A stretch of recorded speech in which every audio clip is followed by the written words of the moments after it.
Welcome, and thank you for joining us for another deep dive.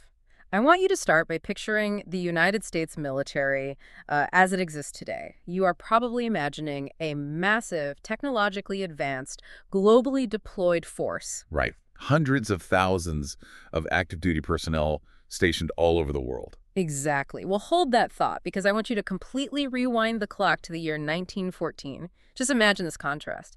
In 1914, the United States Army had fewer than 100,000 regular troops. Wow. Yeah, and the National Guard. That was sitting at roughly 115,000 men. We are talking about a force that was essentially, just a fraction of the size of the mobilized armies tearing across Europe at the time. It was a completely different era for the military. It really was. But fast forward just a little bit to when the U.S. officially enters World War I. Suddenly, President Woodrow Wilson realizes he doesn't just need a few more soldiers. He needs a massive expeditionary force of 1 million men. 1 million men, instantly. Instantly. So they put out the national call for volunteers, expecting this huge tidal wave of patriotism. But the actual turnout on that first day was, frankly, shockingly low. It really was a wake-up call for the administration. On the very first day of the war's declaration, only 73,000 men volunteered across the entire country. Which sounds like a lot until you look at the target. Exactly. Now, 73,000 people deciding to go to war in a single day is an astonishing number in a vacuum, sure. But when your absolute baseline target is 1 million, it is mathematically just a drop in the bucket. Yeah. It became immediately apparent to the military brass that relying solely on, the volunteer spirit of the American public was simply not going to work if they wanted to have any actual impact in Europe. And that massive shortfall, that's the core of our deep dive today. Right. We are focusing entirely on the Selective Service Act of 1917. Right. We are pulling from a really comprehensive historical article today that breaks down the origins, the execution, and the immense societal impact of this massive conscription effort. It's a fascinating piece of source material. It really is. Our mission for this deep dive is to explore exactly how the U.S. government solved what was essentially an unprecedented mathematical and logistical problem. We are going to look at how they transformed a relatively small, uninterested populace into a global fighting force. And we will examine the fascinating and sometimes quite controversial rules that governed who went to war and who got to stay home. Okay, let's unpack this. To really understand the panic setting in at the War Department, we need to look at their own internal goals leading up to this, right? Yeah, absolutely. There was something called the National Defense Act of 1916. That act had authorized the steady, deliberate growth of the Army to 165,000 men and the National Guard to 450,000. But they had years to do that. Right. The crucial detail is that their timeline to hit those numbers was 1921. But by the time 1917 rolled around and the U.S. actually entered the war, the Army had only organically expanded to about 121,000 men, and the National Guard was sitting at just 181,000. So even by their own modest pre-war targets, they were miles behind schedule. How did the leadership react to that reality? Did President Wilson immediately jump to the idea of a draft? He actually didn't. Wilson stubbornly wanted to use an all-volunteer force at first. Really? Yeah, but within 6 weeks of that initial call for 1 million men, the math was simply undeniable. Waiting around for men to self-elect, to leave their farms and their factories voluntarily, it just was not compatible with the urgent plans to quickly mobilize a fighting force and get them across the Atlantic. So someone had to be the bearer of bad news. Exactly. It was at this breaking point that Secretary of War Newton D. Baker stepped in and formally recommended a draft to the president. I imagine suggesting a national draft wasn't an easy sell, even to the military establishment itself. The source material mentions someone named General Enoch H. Crowder being involved. What was his role in all of this? So General Crowder was the Judge Advocate General of the United States Army. Essentially, he was the top legal officer in the military. When he was first consulted about a draft, he was actually opposed to it. No kidding. Yeah, but the sheer necessity of this situation eventually changed his mind. With the help of Captain Etkin, who would later become Brigadier General Hugh S. Johnson, and a few others, Crowder didn't just support the idea, he guided the bill through Congress. And once it passed, Crowder ended up administering the entire draft as the Provost Marshal General. Wait, let's clarify that term for a second. What exactly does a Provost Marshal General do? It basically means he was the head of military law enforcement. He was the man tasked with taking this massive theoretical legal document and turning it into a physical reality on the ground across thousands of American towns. And Captain Johnson was the one writing it. Yes, it's worth noting that Captain Hugh S. Johnson is actually the person who sat down and drafted the specific text of the act itself. While all this incredibly dense bureaucratic maneuvering is happening, the source text highlights a completely bizarre footnote involving a former president, Theodore Roosevelt. Oh, this is such a great detail. He apparently wanted to just assemble his own personal volunteer force and sail off to fight in Europe, which honestly sounds like the most Teddy Roosevelt thing I have ever heard. It absolutely fits his persona to a T. He envisioned leading a grand cavalry charge, just like the Rough Riders. But President Wilson and the various Army officers trying to organize this modern, mechanized war were highly reluctant to allow a former president to run a rogue volunteer division. I can see why that would be a logistical nightmare. Oh, entirely. They eventually reached a political compromise in the final text of the bill. It included a specific provision that permitted the president to raise 4 volunteer divisions. But Wilson never actually let him do it, did he? He just left the options sitting there on the table, completely unexercised. He never touched it. The era of the independently raised volunteer regiment was over.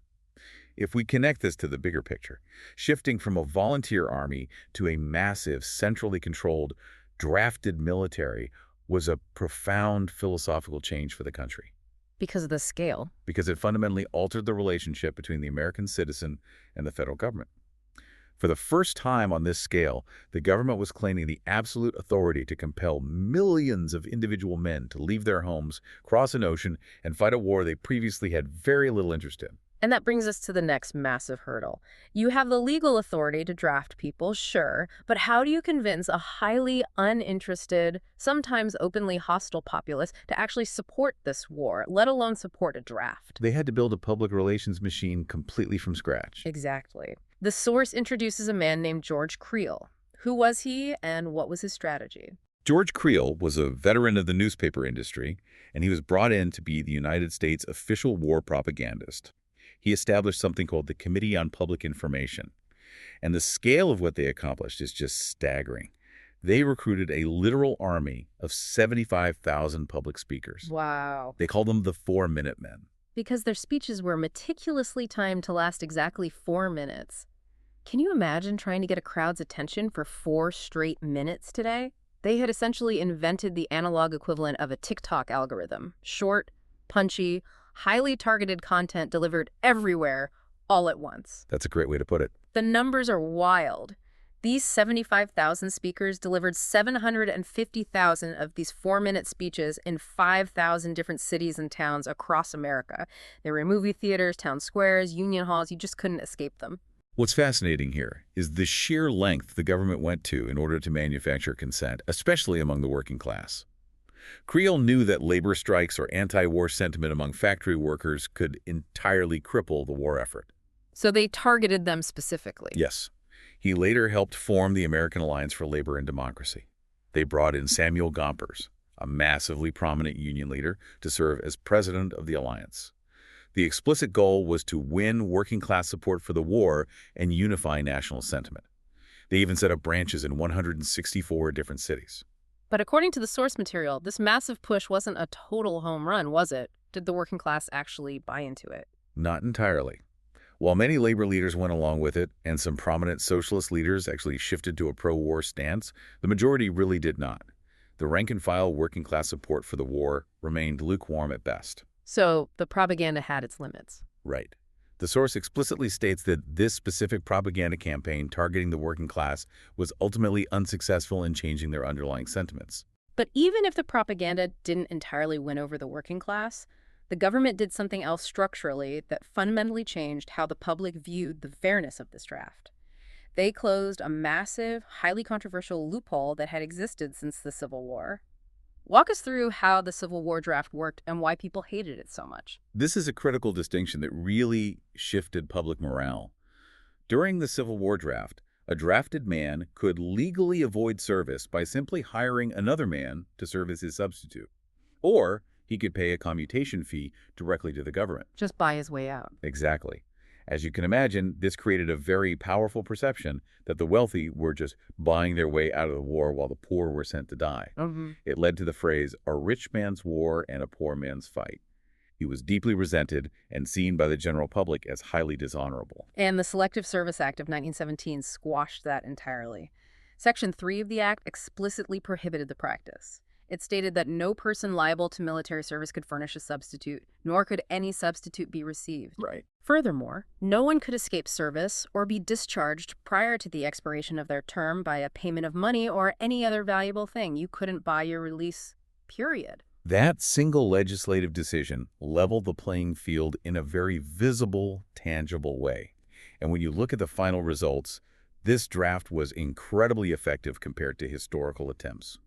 By the end of World War I, around 2 million men had volunteered for various branches, but some 2.8 million had been successfully drafted. Think about that ratio. More than half of the almost 4.8 million Americans who served in the armed forces during World War I were drafted. And despite the lukewarm feelings of the working class we discussed, the overall effort to incite a patriotic attitude, combined with the perceived fairness of the new rules, paid off. The World War I draft had a remarkably high compliance rate. Did many people try to dodge it? Out of millions processed, fewer than 350,000 men actively dodged the draft. Furthermore, Section 7 of the Act helped build local camaraderie by providing that men would, as far as practicable, be grouped into units by their states and political subdivisions. Oh, that makes sense. Yeah, the most prominent example of this was the National Army Infantry Divisions. You were going to war, but you were serving alongside the men from your very own hometown. I want you, the listener, to just imagine being in one of those 5,000 towns at the time. You are sitting in a local theater, someone walks out and gives a fiery 4-minute speech about patriotic duty, and you know for an absolute fact that the richest guy down the street cannot just write a check to get out of this war. It creates a completely different psychological environment than previous conflicts. Here's where it gets really interesting, because the government didn't just throw all these millions of names into a giant hat and pull them out at random. This wasn't a blind lottery. They created a highly organized, deeply calculated class system to determine exactly who went to the front lines and who stayed behind. That is the real logistical genius of the 1917 Act. They broke the entire male population down into 5 distinct categories, Class I through Class V. And conscription was strictly sequential by class. Meaning they started at the top. Exactly. Draft boards were instructed that you only drafted from the classes below Class I if the pool of all available and potential candidates in the class above it was completely 100% exhausted. So the government is essentially playing God here, assigning an essential or non-essential value to millions of individual lives. How did they define these categories? Who ended up in Class 1? Class I was the prime candidates. These were the men who were eligible and liable for military service right away, no excuses. We are talking about unmarried registrants with no dependents. What about married men? It also included married registrants, but only if their spouses were financially independent or if they had dependent children over the age of 16 with sufficient family income to survive if the man was drafted. Basically, if your family wouldn't starve without you, you were packing your bags. What about Classes 2 and 3? Classes 2 and 3 were the temporarily deferred or exempted categories. Now, they were technically still available for service if the war dragged on and things got truly desperate, but for the time being, they stayed home. Class 2 included married registrants with a dependent spouse or dependent children under 16, again, provided they had sufficient family income if drafted. And Class 3? Class 3 is where it gets into societal roles. This included local officials, registrants who provided the sole family income for dependent parents or dependent siblings under 16. And very importantly, Class 3 protected registrants employed in agricultural labor or industrial enterprises that the government deemed essential to the war effort. So if you were a farmer growing the food to feed the army, or a steelworker making the artillery shells, the government recognized you were more valuable at home than in a trench.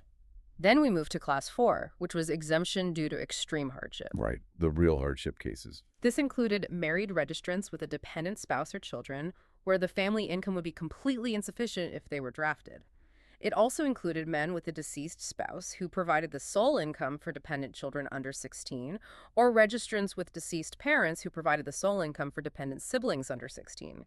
It's fascinating to see the bureaucracy try to map out every possible family tragedy to avoid creating a generation of destitute orphans. And finally, you have Class V. These were the men who were completely exempted or deemed outright ineligible for induction. This covered state or federal officials, officers and enlisted men who are already in the military or naval service, licensed pilots actively working in their vocation, and members of the clergy. The source notes a very specific caveat about divinity students in Class V. It included students who, on or before May 18, 1917, had been preparing for the ministry in a recognized theological or divinity school. So you couldn't just suddenly decide you had a calling from God on May 19th to avoid the draft. They anticipated people trying to game the system. They certainly did. Class V also caught anyone who was deemed medically disabled, meaning permanently physically or mentally unfit or morally unfit for service. Morally unfit. Yeah, that morally unfit category included those convicted of treason, any felony, or an infamous crime. It also included enemy aliens and resident aliens. Managing a system with this many nuances and exceptions required a massive data collection effort. They were essentially building a nationwide database of the male population from scratch, using paper and pencil. How did they actually gather all this information? Through a series of highly publicized mandatory registration days, during World War I, there were 3 separate national registration days to build this database. The first was on June 5, 1917. That initial call was for all men between the ages of 21 and 30. Just 21 to 30. Right. But as the war ground on, that initial pool of men simply wasn't enough. They had to keep going back to the well. So it became a narrative of escalating desperation for the War Department. Yes, exactly. Over the next year, they ran 2 more registration drives. The second registration was exactly a year later, on June 5, 1918, which captured guys who had just turned 21 since the first draft. They also held a supplemental registration on August 24, 1918. But even that wasn't enough, was it? No, the demand for fresh troops in Europe was so insatiable that they had to ask Congress to amend the law entirely. In August of 1918, Congress barred any further volunteering and expanded the age range dramatically. So the third National Registration Day, held on September 12, 1918, threw the net impossibly wide. It required registration from all men ages 18 all the way up to 45. This raises an important question. How did a deeply legally segregated America handle a massive national draft that suddenly required processing millions of its citizens? The source material details this, frankly, and it's vital to understanding the full, complex scope of the Selective Service Act. That is a crucial point. The American military and much of American society was entirely segregated at the time of World War I. So when the government is trying to mobilize millions of men in 1917, how did they handle this? Did they draft Black Americans too, or did the racial politics of the era prevent it? It was a point of massive political contention. The Army did have several existing regiments of Black soldiers, historically known as the Buffalo Soldiers. But when it came time for the national draft, many politicians staunchly opposed expanding the military role for Black Americans. Who was leading that opposition? Specifically, the text notes fierce opposition from Senator James K. Vardaman of Mississippi and Senator Benjamin Tillman of South Carolina. Nevertheless, the War Department pushed forward and made the decision to include Black people in the draft. And the numbers were highly significant. How many are we talking about? During the 2 calls of June 1917 and September 1918, a total of 2,290,527 Black Americans are ultimately registered. That represented 9.6% of the total American pool for potential conscription. But the mechanics of how the local draft boards actually handled these registrations reflected the rigid segregation of the era in a very physical, undeniable way. The source describes a specific instruction given to draft board officials regarding the selective service forms of Black registrants. Yes. Draft board officials were explicitly instructed to physically tear off the lower left-hand corner of the selective service form of a Black registrant.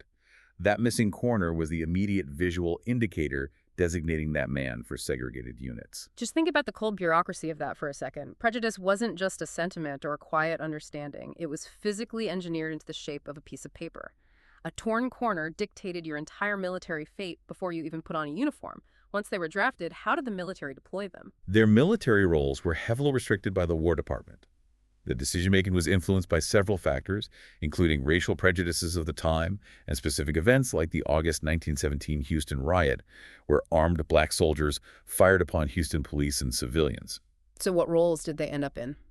As a result of these policies, the great majority of Black soldiers were employed solely in labor functions, jobs like road building, stevedore work, and freight handling behind the lines. Out of all those drafted and mobilized, only 2 Black combat units were ultimately established by the Army, the 92nd and 93rd Infantry Divisions. And the other branches of the military were even more restrictive, right? Yes. The source notes that Black Americans were entirely excluded from serving in the United States Marine Corps, and they were consigned strictly to menial labor roles in the United States Navy for the entire duration of the war. It is a stark reflection of the realities of the time, built directly into the administrative machinery of this massive mobilization. So, what does this all mean? When you step back and look at the Selective Service Act of 1917 as a whole, the sheer speed of this historical event is almost hard to comprehend. It goes from an idea to a nationwide reality and then vanishes in the blink of an eye. The timeline is truly breathtaking. The act was drafted, debated, and signed into law by May 18, 1917. Now, it immediately faced legal challenges from people arguing that conscription was unconstitutional, but the law was firmly upheld by the United States Supreme Court in 1918 in a sweeping ruling known as the Selective Draft Law cases. Wait, what was the legal argument that the government used to win that Supreme Court case? How did they legally justify forcing citizens to fight? The government's argument and the court's ultimate opinion leaned heavily on a very specific Civil War precedent called Needler v. Lane. That was a case that established the constitutionality of the federal government instituting a draft during a time of national crisis. Were there any other precedents they used? Yeah, the court also relied on an older, foundational 1758 treatise on international law by a philosopher named Vattel called The Law of Nations, which basically affirmed the inherent right of a sovereign nation to call upon its citizens for its own defense. So they had the legal backing, they built this massive bureaucratic machine, they processed millions of men, and then, as quickly as it spun up, it completely vanished. The armistice ending the fighting was signed on November 11th, 1918. And by March 31st, 1919, just a few months later, all local, district, and medical advisory boards across the country were permanently closed. It was incredibly fast. On May 21st, 1919, the last state headquarters closed operations. And General Crowder, the Provost Marshal General, was formally relieved from duty on July 15th, 1919. The entire machinery of the World War I Selective Service system was completely terminated and swept into the history books. It was a temporary, almost terrifying expansion of government power. I think the major takeaway for anyone studying this is the staggering organizational feat it required. In roughly 18 months, using paper, pencils, and thousands of local volunteers, the United States categorized, mobilized, and controlled the lives of millions of men. That's unbelievable. They calculated precisely who was essential, who was expendable, and forced a completely uninterested public into a global conflict, fundamentally altering the nation's scale of operations and its relationship with its citizens forever. It's incredible to think about the logistics and the sheer willpower involved. And it leaves us with a provocative thought for you to ponder as we wrap up. Building on that intricate class system we discussed, if a sudden, massive national mobilization were required tomorrow, how do you think society would define an essential versus a non-essential worker today? That's a great question. Our economy looks vastly different than it did in 1917. Who do you think would be placed in Class I, heading straight to the front lines, and who would be safely deferred into Class V? It is definitely something to think about the next time you look at the jobs that keep our modern world running. Thank you so much for joining us on this deep dive. Keep asking questions and keep learning.